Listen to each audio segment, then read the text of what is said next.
ఆంధ్ర యూనివర్సిటీలో ఉద్రిక్తత పరిస్థితులు నెలకొన్నాయి. యూనివర్సిటీ రిజిస్ట్రార్ కార్యాలయం వద్ద విద్యార్థి సంఘాల మధ్య ఘర్షణ చోటు చేసుకుంది. ఏబీవీపీ, ఆర్ఎస్ఎస్ విద్యార్థి నేతలు తమపై దాడి చేశారని ఎస్ఎఫ్ఐ, ఎస్ఎస్ఎఫ్ నేతలు ఆరోపిస్తున్నారు.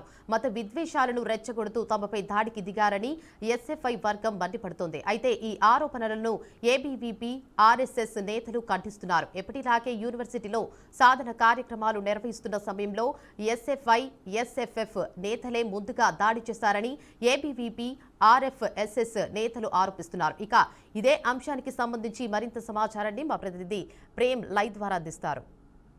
ఆపడానికి మేము ఉన్నామంటూ కూడా ఇప్పుడు వారు జరపడం జరుగుతుంది. ఇదే అంశంపై అక్కడున్న ఏబీవీపీ నేతలతో మనం మాట్లాడే ప్రయత్నం చేద్దాం. మన మధ్యన ఏబీవీపీ స్టేట్ వర్కింగ్ కమిటీ నేత చందు ఉన్నాడు. ఆయనతో మాట్లాడే ప్రయత్నం చేద్దాం. చందు గారు, చెప్పండి, అసలు ఏం జరిగింది? అసలు నిన్న వాస్తవానికి అసలు ఏం జరిగింది? అందరికీ నమస్తే, వందే మాత్రం. నా పేరు Chandu, Andhra university MA political science చదువుతున్నాను. నిన్న ఏదైతే సంఘటన జరిగిందో, శాఖ నిర్వహిస్తున్నటువంటి కొంతమంది ఏబీవీపీ కార్యకర్తలపైన, ఆర్ఎస్ఎస్ కార్యకర్తలపైన దాడి చేశారు ఎస్ఎఫ్ఐ అండ్ ఏఎస్ఎఫ్ఐ కమ్యూనిస్టు వాదులు. ఇది చాలా విచారకరమైన విషయం. భారతదేశంలో ఆర్ఎస్ఎస్ ఎంత సేవా దృక్పథంతో దేశం యొక్క అస్తిత్వాన్ని కాపాడడానికి, ఈ సంస్కృతిని కాపాడడానికి పనిచేస్తుందనేది యావత్ భారతదేశానికి, ప్రపంచానికి నేడు తెలుస్తూ ఉంది. అలాంటి సమయంలో ఆర్ఎస్ఎస్ శాఖ నిర్వహించకూడదంటూ ఇలాంటి ప్రలోభాలు పెడుతూ ఏబీవీపీ మరియు ఆర్ఎస్ఎస్ కార్యకర్తలపైన దాడి చేశారు.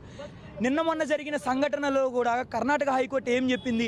ఆర్ఎస్ఎస్ యొక్క శాఖని ఎలాంటి పబ్లిక్ ప్లేస్లో అయినా సరే, ఎలాంటి గవర్నమెంట్ ఎంప్లాయ్ అయినా సరే నిర్వహించవచ్చు, ఎలాంటి వారైనా పాల్గొనవచ్చు అని చెప్పింది. కానీ ఈ కమ్యూనిస్ట్ వాదులు దేశ వ్యతిరేక సిద్ధాంతాలని పట్టుకొని వేలాడుతూ ఈరోజు ఏబీవీపీ కార్యకర్తలపైన, ఆర్ఎస్ఎస్ కార్యకర్తలపైన దాడి చేశారు. దేశ వ్యతిరేకమని మీరు ఎలా చెప్తారు? ఈరోజు మేము ఒక దండ నేర్చుకుంటాము. ఆత్మనిర్భరత కోసం మరియు వ్యక్తి నిర్మాణం, దేశ భద్రత కోసం ఏబీవీపీ మరియు ఆర్ఎస్ఎస్ పనిచేస్తూ ఉన్నాయి. వ్యక్తి నిర్మాణాన్ని ఆర్ఎస్ఎస్ పెంపొందిస్తూ ఉంది. ఇది ఒక మంచి విషయం. దేశాన్ని ఉన్నత స్థాయిలో నిలిచడానికి, విశ్వగురుగా నిలబెట్టడానికి ఆర్ఎస్ఎస్ ప్రయత్నిస్తూ ఉంటే దాంట్లో విద్యార్థులుగా మేము పాల్గొంటూ ఉన్నాం. ఇప్పుడు ఈ సమయంలో మరోవైపు చూసుకుంటే ఇటు ఎస్ఎఫ్ఐ మరి ఏఎస్ఎఫ్ఐ యొక్క సంబంధించిన నేతలు అయితే మాత్రం ఇటు ఆర్ఎస్ఎస్ మరి ఏబీపీ వాళ్ళే మత విద్వేషాన్ని రెచ్చగొట్టే విధంగా మాపై దాడులు చేశారంటూ వాళ్ళు చెప్తున్న పరిస్థితి కనబడుతుంది. మొదట ఎక్కడ సంఘటన అంటే ఇక్కడ ఒక విషయం మాట్లాడాలి. ఎవరు ఉన్న దగ్గరికి ఎవరు వచ్చి దాడి చేశారు? First point. సెకండ్ రోజు నేను చెప్తాను, ఇక్కడ ప్రతి ఒక్క రోజు ఆర్ఎస్ఎస్ అన్నది ఇక్కడ కార్యకలాపాలు చేస్తుంటుంది. ఆర్ఎస్ఎస్ ఏమేమి చేస్తుంది? యోగా చేస్తుంటుంది, దండ చేస్తుంటుంది, కరాటీ ప్రాక్టీస్ చేస్తుంటుంది. ఇక్కడ ఉన్న స్టూడెంట్స్ అందరికీ వాళ్ళు ట్రైనింగ్ ఇస్తారు. ఆర్ఎస్ఎస్ వాళ్ళు వచ్చి, ఇది స్టూడెంట్స్ ఇన్వాల్వ్ అయ్యి ఉన్న గ్రూప్ ఇది.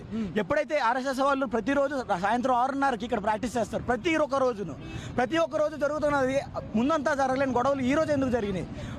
గత 2-3 రోజుల ముందు నుంచి ఎస్ఎఫ్ఐ స్టూడెంట్స్ ప్రతిరోజు క్యాస్ట్ అండ్ రిలీజియన్ గొడవలు రేపెత్తడానికి క్లాస్కి వచ్చి మళ్ళీ చెప్తున్నాను, క్లాస్కి వచ్చి వాళ్ళు క్యాస్ట్ గురించి, రిలీజియన్ గురించి మాట్లాడడం జరిగింది. అసలు నిన్న ఏ టైంకి వచ్చారో, అసలు ఎలా స్టార్ట్ అయింది? నిన్న సాయంత్రం యాజ్ యూజువల్గా ఆర్ఎస్ఎస్ 6:30కి సాయంత్రం ప్రాక్టీస్ చేస్తుంది. దండ ప్రాక్టీస్ చేస్తున్నప్పుడు ఎస్ఎఫ్ఐ వాళ్ళు 30 మందికి పైగా వచ్చి ప్రశ్నించడం జరిగింది. ఆర్ఎస్ఎస్ వాళ్ళని ప్రశ్నించడం జరిగింది. ఏమని ప్రశ్నించడం జరిగింది? మీరు బయట వాళ్ళు ఎందుకు ఇక్కడ వచ్చారు? కానీ ఆర్ఎస్ఎస్లో ఉన్న వాళ్ళందరూ స్టూడెంట్స్ ఉన్నారు. స్టూడెంట్సే ప్రాక్టీస్ చేస్తున్నారు. అక్కడ ఎప్పుడైతే స్టూడెంట్స్ ప్రాక్టీస్ చేస్తున్నారో వీళ్ళకి ఏం అవసరం ఉంది? అక్కడ ఎస్ఎఫ్ఐ వాళ్ళు కేవలం రిలీజియన్కి అగైనెస్ట్గా, నేషన్కి అగైనెస్ట్గా వర్క్ చేద్దామని ముందుగా ప్రీ ప్లాన్ చేసి వచ్చిన వాళ్ళు 30 మంది ఒకేసారి ఎలా గ్యాదర్ అవుతారు? అలా గ్యాదర్ అయిన వాళ్ళు మేము ఎలా కొడుతున్నాం వాళ్ళని? వాళ్ళందరూ ఒక్కొక్కరు స్టూడెంట్స్ వచ్చి ఆపడం జరిగింది. వేరే స్టూడెంట్స్ వచ్చి గొడవను ఆపడం జరిగింది. ఆపిన స్టూడెంట్స్ని కూడా కొట్టారు. ఎంతమంది ఉన్నారు? వాళ్ళు 40 మంది ఉన్నారు. ప్రాక్టీస్ చేసే వాళ్ళు ఎంతమంది ఉన్నారు? 15 మంది. ఎవరు వచ్చారు మరి? ముందుగా ప్లాన్ చేసుకుంటే ఎవరు వచ్చినట్టు? ఇక్కడ నేను అలా ప్రశ్నించడం జరుగుతుంది. కావాలనే వాళ్ళని మత విద్వేషాలు రెచ్చగొట్టడానికే వాళ్ళు వచ్చారు, అసలు ఏమీ జరగలేదంటూ కూడా వాళ్ళు వాదోపిస్తున్న పరిస్థితి కనబడుతుంది. ఇదిగో ఈ పోస్ట్ మీరు చూస్తే మత విద్వేషాలను యూనివర్సిటీలో రేపే విధంగా వాళ్ళు యూనివర్సిటీ క్యాంపస్లో, యూనివర్సిటీ హాస్టల్లో ఎలా ప్రేరేపిస్తున్నది అనేది మీకు అర్థమవుతూ ఉంటుంది. ఇందులో మతం ఎక్కడుంది? విద్యార్థులు తమ యొక్క ఆలోచనల్ని పెంపొందించే విధంగా ప్రయత్నం చేస్తుంటే ఇలాంటి పోస్టులు పెట్టి విద్యార్థులు మత విద్వేషాలు రేపుతుంది ఎవరని ఈరోజు ప్రశ్నిస్తాను. అసలు మతం కోసం మొదట మాట్లాడింది ఎవరు? ఆర్ఎస్ఎస్లో మతమే లేదు, సర్వే జన సుఖనో భవంతు అని చెప్పిన ఈ దేశంలో ఎలాంటి ఇబ్బంది లేదు ఈ దేశానికి, ఆర్ఎస్ఎస్కి. అలాంటప్పుడు మీరు ఎలా ఇలాంటివన్నీ ప్రేరేపిస్తారు? చెప్పండి. అది ఇక్కడ ఉన్న పరిస్థితి. అయితే ఇటు ఏబీవీపీ మరి ఆర్ఎస్ఎస్, ఇటు విద్యార్థి సంఘాల నేతలు అయితే చెప్తున్నారు ఇక్కడ ఖచ్చితంగా ఇటు మేము యథావిధిగా ప్రతిరోజు ఏ విధంగా అయితే ఇక్కడ మీదకి వచ్చి మేము యోగా మరియు ఇటు ఆ దండ ఏదైతే నిర్వర్తిస్తామో, మెడిటేషన్ ఏదైతే చేస్తామో ఆ ప్రకారంగానే మేము ప్రతిరోజు కూడా జరుగుతుంది. అయితే ఇటు మమ్మల్ని కావాలనే మత విద్వేషాలు రెచ్చగొట్టడానికి, అలాగే క్యాస్ట్ మరియు కుల రాజకీయాలు కూడా చేస్తున్నారు, అలాగే రిలీజన్ పేరు తీసుకుని వస్తున్నారంటూ కూడా ఎస్ఎఫ్ఐ మరియు ఏఎస్ఎఫ్ఐ వాళ్ళే వచ్చి రోజు ఇది 2 పనులు చేస్తున్నారు. అయితే నిన్న ఒక్కసారిగా 30 నుండి 40 మంది కూడా ఒక్కసారిగా గ్యాదర్ అవ్వడం కూడా జరిగింది.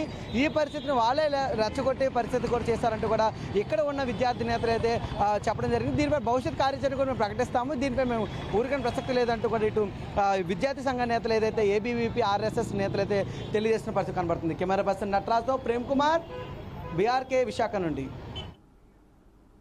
ఇవి ఇప్పటి 12 PM బులెటిన్ అప్డేట్స్.